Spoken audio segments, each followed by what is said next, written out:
Isso. Ai, Senhor.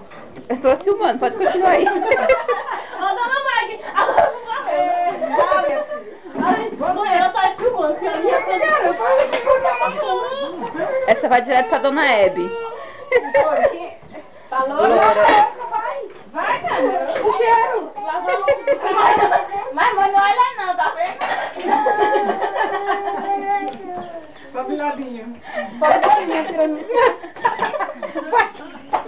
Vai quebrar a máquina, minha filha.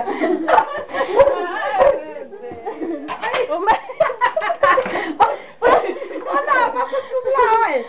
Ah, meu cachorro, pelo amor de Deus. Mas tá quieto comigo, já pensou mais. Como que é o nome dele? Você tinha que levar meu pai que Miguel. tava comendo, né?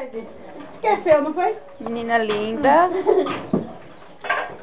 Bia. Essa mocinha que eu não sei quem é. Essa? É.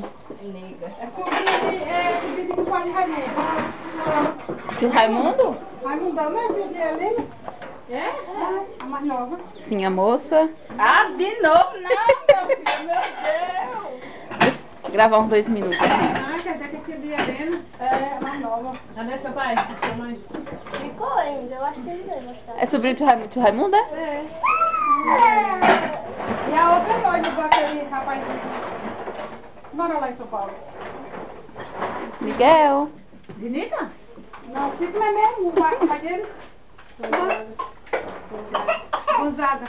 Não vai em São Paulo. Você quer ser filmada de novo, é?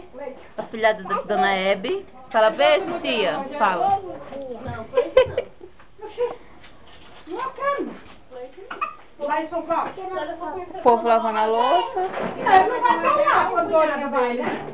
Ele não vai estar lá. Mas em água fundando.